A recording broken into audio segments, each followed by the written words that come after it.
泽连斯基透露俄罗斯最后底牌，乌克兰该怎么打？6月初，泽连斯基在社交媒体上直接指出了俄罗斯在战场上的最后底牌，也就是弹道导弹。其实都不用泽连斯基说，大家也能看出来，俄罗斯在地面战场上推不动，天上的弹道导弹成了普京唯一的希望。那么俄罗斯的导弹家底到底还有多少？乌克兰目前的防空网又该如何应对俄罗斯弹道导弹？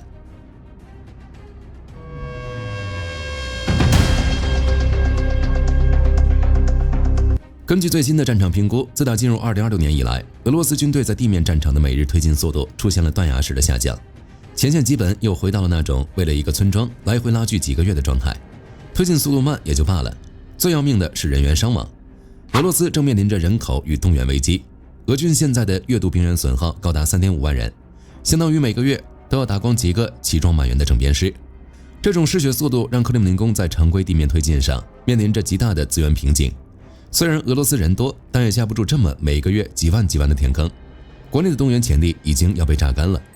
在这种常规地面作战效能严重递减的背景下，俄罗斯军方只能改变思路，依靠空袭破坏乌克兰后方经济与军事潜力，以及削弱乌克兰民心士气。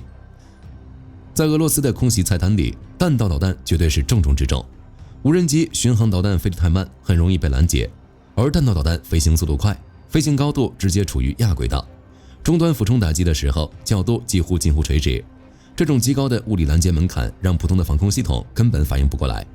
对于乌克兰来说，全球的反导拦截弹供应链极度紧张，没有那么多的爱国者，克宫就是看中了这一点。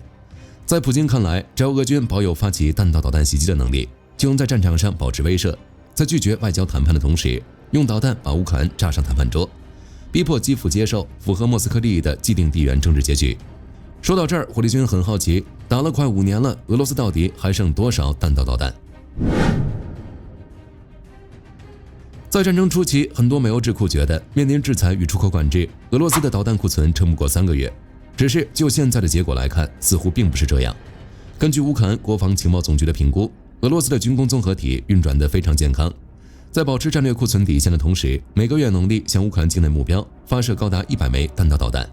注意，这是每个月的发射量。这种即产即用的制造与物流闭环，使俄军彻底规避了因战略库存耗尽而被迫终止打击的窘境。火力军查了一下，截至2026年年中的最新数据，俄罗斯各类高空打击资产的库存与生产状况，咱们挨个来盘点一下。首先是俄军战术打击的核心伊斯坎德尔 M 弹道导弹，这玩意儿目前活跃库存大概还有200枚左右，每个月的产能已经飙升到了55到60枚。2026年的年度计划交付目标是700枚，这个产能非常吓人，足够支撑俄军维持高频次的打击。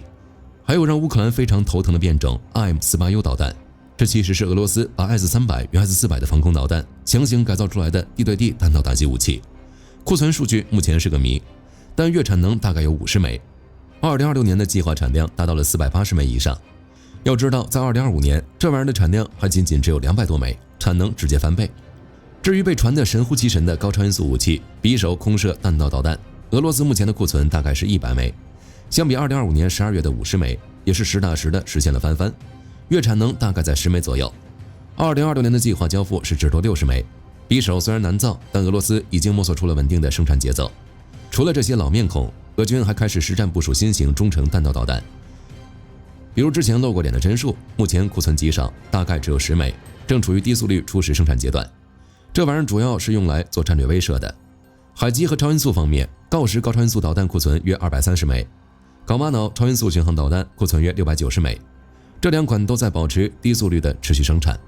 至于那些相对传统的巡航导弹，比如口径海基巡航导弹，目前库存大概460枚，月产能25枚。KH-101战略空射巡航导弹月产能更是高达70枚，还有大约350枚的 KH-2 和 KH-32，以及多达2600枚的各类 KH 系列战术空面导弹，家底挺厚。此外，俄罗斯也没有全靠自己，外部输血同样重要。目前俄军手里大概还有50枚左右的朝鲜 KN-23 和 KN-24弹道导弹。因为全靠进口，所以供应具有一定的波动性，但用来凑数洗地绝对足够了。就结果来说，在高超音速与中程导弹系统的技术迭代上，俄罗斯的匕首已经形成稳定节奏，新型帧数也开始部署。为了弥补前线消耗，把 S-400防空导弹改成对地攻击的弹道导弹的思路，虽然简单粗暴，但管用。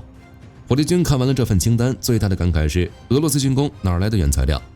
造导弹需要大量的高端芯片，俄罗斯自己又造不出。为了解决芯片问题，俄罗斯搞了一套制造弹道导弹的跨国规避链条。乌俄战争开始后，美欧盟国确实实施了史无前例的半导体技术出口管制与多轮金融制裁。但这防君子不防小人，俄罗斯导弹制造业不仅没有停摆，反而通过一套商业化、机制化的跨国供应链，完成了弹药的持续量产。乌克兰军方在战场上捡到了大量没有引爆的导弹残骸。经过技术分析表明，即使是在2026年刚刚出厂的俄罗斯导弹中，确认了至少450种美欧设计的微电子组件。这些组件涉及的核心品牌及供应链条无比清晰地指向了美国、欧洲、日本等高技术经济体。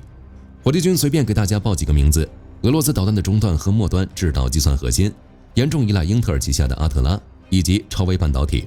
也就是 AMD 旗下的赛灵思系列芯片。在控制和射频模块的持续供给上，诸如德州仪器、亚德诺半导体、霍尼韦尔，甚至还有美光、意法半导体和恩智浦等，这些美欧领头企业的各类工业级芯片、传感器以及连接器，广泛地分布在俄军防空、航空与战术制导武器的核心电路上。至于这些芯片是怎么运到俄罗斯的，其实靠的就是跨国多级采购网络。俄罗斯的规避机制高度依赖于多国中间商、空客公司和离岸枢纽的协作，形成了一个层层掩护的技术输入机制。为了切断最终用户审查的线索，这些出口受限的技术硬件通常绝对不会直接发往俄罗斯，而是通过哈萨克斯坦、土耳其以及阿拉伯联合酋长国等第三方国家的物流网点进行多次转手。在这期间，单据被伪造、外包装被重新打包，最终通过隐秘的边境贸易渠道进入俄罗斯的军工厂。面对俄罗斯的弹道导弹威胁，乌克兰又该如何应对？战争打了那么长时间，乌克兰已经今非昔比。直接上证据，2026年5月，乌克兰防空作战的真实成绩单。根据乌克兰空军司令部与专业排列机构联合发布的实战评估，乌克兰防空部队在应对俄罗斯高密度空袭时，拦截数据相当不错。整个5月份，俄军一共发射了5285个空中目标，乌军成功拦截了5165个，综合对空防御表现的拦截率高达97.7%。在5100架来袭的沙赫德型自杀式无人机中，乌军成功拦截了5053架，终端拦截成功率高达99.1%。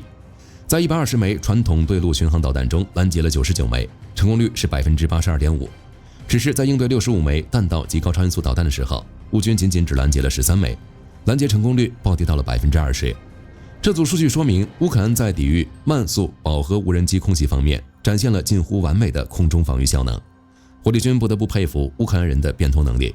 这99.1%的拦截率主要归功于他们分层防御中大量引入的无人机拦截机制。截至2026年初，乌克兰本土的军工厂每日可以下线多达1000架空中拦截无人机。这招就用魔法打败魔法。在基辅及周边地区，这些低成本的空中截击平台在几个月内承担了高达70%的沙赫德无人机摧毁任务，为防空地空导弹部队省去了消耗高价值导弹的经济负担。不过问题也就出在这里，无人机防得住无人机，却绝对防不住以几马赫速度俯冲的弹道导弹。面对弹道导弹时，乌克兰的防空系统仅有20%的拦截率，这已经处于高度危险边缘。原因很简单，乌克兰对弹道导弹实施物理硬杀伤的手段受限于美制爱国者3及欧洲 SAMPT， 除了这2款，别的防空导弹根本摸不到弹道导弹的边。但现在的问题是，爱国者系统面临着弹药枯竭的绝境。截至2026年年中，乌克兰防空战斗序列中名义上拥有6套完整的爱国者防空系统，以及一个提供部分雷达发射车支持的辅助系统。听起来不少，但这些系统时常陷入空管无弹的处境。没导弹，雷达就算发现了目标，也只能干瞪着眼睛看着它砸下来。至于爱国者导弹去哪儿了，火力军只能说地主家也没有余粮。目前爱国者导弹面临着严重的全球性制约，第一个大坑就是中东冲突造成的库存积堆。自2026年年初，美国、以色列与伊朗爆发高烈度对抗以来，中东战场消耗了全球爱国者导弹可用库存的大约32%。光是海湾合作委员会国家在短短几个月内就发射了超过1100枚爱国者拦截弹，来应付伊朗方向的弹道威胁。美国的产能就算再高，也经不住2个战场同时这么造。第二个大坑则是产能与消耗的巨大赤字。负责生产爱国者的洛马每年最多生产600枚爱国者3，这已经是加班加点的极限了。乌克兰防空部队在2025到2026年的4个冬春月份中，仅为了防御后方能源网络，就急剧消耗了超过700枚导弹。一年造600枚，4个月打700枚，两者的产耗差距根本不可调和。当然了，面对俄罗斯的弹道导弹威胁，乌克兰不会坐以待毙。有 N 种方法可以应对，最直接的就是源头打击，摧毁制造厂与发射平台。乌克兰国防力量认识到，既然飞在天上的导弹拦截不起，那我在导弹发射前将其消灭在生产线和储存库，这就成了效率最高的防空手段。为此，乌军派遣自杀式无人机以及渗透进俄罗斯境内的特种作战力量，对俄罗斯本土的战略性军工企业实施武力突击。比如那个位于克洛姆纳的机械制造设计局，这家厂子负责制造伊斯坎德尔和匕首导弹，乌克兰无人机直接飞过去给他开了瓢。这招挺管用的。在2026年3月和4月，乌军对上述供应链关键配套节点企业实施精准打击后，俄军在随后的2周内对乌克兰发射弹道导弹的数量出现了断崖式下跌。此外，乌克兰武装力量还依靠北约提供的先进前沿侦察手段，在顿巴斯和边境地区开始疯狂打击。处于战备状态的导弹发射车成功摧毁了数套伊斯坎德尔 M 弹道导弹发射系统，从物理源头上大幅降低了俄军的瞬间起射烈度。除了硬碰硬的源头打击，在防御端，乌克兰也搞出了电磁软杀伤的新花样，成功推进了自主研制的利马重型电子战系统，专门针对俄制导弹的卫星导航接收端实施高强度的电磁信号伪造与坐标欺骗。当利马系统探测到入袭的伊斯坎德尔或巡航导弹后，它能够在特定广阔空域内全面覆盖，直接强干扰导弹的惯性制导系统，与卫星修正信道，并向天上的导弹广播偏移数百米甚至数公里的虚假地理坐标。只要炸不到目标，这就算是防御成功。除了干扰，乌克兰还在憋一个大招，那就是之前提到的国产化防空替代方案。乌克兰本土的国防巨头火电公司成功测试了 FP7X 防空导弹，它是乌克兰首个自主反导防御项目，代号弗雷亚防空系统的核心。虽然 FP7X 在最大拦截射程和精细化指导指标上肯定比不上美制爱国者3，但其设计初衷就不是为了超越爱国者，而是为了提供一种成本极其低廉且易于大规模流水线组装的中程对空拦截手段，数量去弥补质量。近期的乌俄战场除了攻防战，最值得关注的就是和谈，现在又有新消息了。打到这个份上，无论是俄罗斯还是乌克兰，其实都处在一个消耗阶段。俄罗斯虽然导弹多，但地面部队伤亡惨重，经济也被拖得摇摇欲坠。乌克兰虽然扛住了好几波，前线也有所进展，但防空导弹见底。在这种情况下，泽连斯基在社交媒体上透露了乌方的一个重磅计划，他们打算在接下来的夏季和秋季推动尊严和平战略路线图，就像之前说的那样，冬季前结束战争。为了做到这一点，泽连斯基还向普京发出了一封公开信。在信中，他提议通过两国领导人直接会晤的方式来推动乌俄冲突走向结束，并且乌方认为欧洲、美国等相关方也有必要共同参与到这场和谈中。泽连斯基在5月份就直白地表示，欧洲应当在谈判中发挥出更大的主导作用。他还一再呼吁欧洲盟友进一步加大对俄罗斯的经济与政治施压，给谈判桌上的乌克兰增加筹码。在6月3日的紧急发声中，泽连斯基还强调，乌克兰无意等待美国处理完其他全球事务后，再回过头来推进乌克兰相关问题。乌方现在的想法就是依托两国最高层级的直接对话来加速止战进程。与此同时，欧洲的主要国家似乎也终于准备好恢复与俄罗斯的直接接触。根据美国彭博社等媒体爆料，德国、法国和英国正在与乌克兰共同研究推动与俄罗斯展开实质性谈判，试图寻求结束这场旷日持久冲突的可能性。欧洲态度发生转变的原因其实很好解释。一方面，近半年来，乌克兰军队不断加大战场压力，强化了对俄罗斯境内的纵深目标打击。彭博社指出，乌克兰近期对俄罗斯纵深实施无人机打击的能力不断提升，导致俄罗斯内部高层已经出现了一些持不同意见的迹象，这进一步增加了克里姆林宫面临的政治压力。欧洲意识到，应当利用当前这个难得的时机，避免冲突再度拖入残酷的冬季阶段。按照以往的经验，只要一到冬天，俄罗斯必将加大对乌克兰民用设施与能源基础设施的导弹打击力度，到时候乌克兰社会的抵抗士气必将被严重削弱，所以必须在冬天到来前按下暂停键。另一个让欧洲着急的原因是美国人指望不上，由于美国推动的乌俄谈判进程已经陷入了死胡同，特别是特朗普政府重返白宫后，虽然他曾试图通过与乌俄双方接触来推动停火，但特朗普的那套商人交易手法在两国面前根本吃不开。随着中东局势的恶化，美国正在将越来越多的外交与军事资源投入中东方向，尤其是为了应对伊朗问题，欧洲方面担心自己未来在乌俄问题上会被进一步边缘化。目前虽然尚不清楚未来相关谈判到底将由谁来坐庄主导，但有强烈的迹象表明，由德国、法国和英国组成的E3机制将在这一进程中发挥作用。不过，另据英国路透社的报道，就算大家现在有了和谈的意愿，但距离谈判桌真正支起来并启动，仍可能需要数月的时间去讨价还价，而且前提是必须需要确保在乌克兰的完全同意下进行。好了，本期视频到这儿就结束了。大家觉得乌俄今年能停火吗？乌克兰能不能扛住俄罗斯的弹道导弹？欢迎在评论区留言，大家一起讨论。最后不要忘记点赞关注，我是火力军，下期见。好的，各位观众朋友们，我们频道一直在聊真实的军事资讯和武器装备，后台也经常有朋友问有没有值得推荐的入门级模型。今天就和大家分享一款近期接触到的产品。首先，它的外形还原度做得相当不错，比例准确，武器上的一些关键细节和标识也都有体现，材质也说得过去，拿在手上有不错的分量感。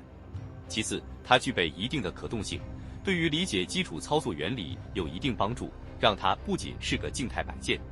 综合它的做工和可玩性来看，价格确实比较亲民。对于想入门模型收藏，或者单纯想在桌上贴一个摆件的朋友来说，是一个性价比很高的选择。商品链接已经给你们上了，感兴趣的朋友可以自行了解。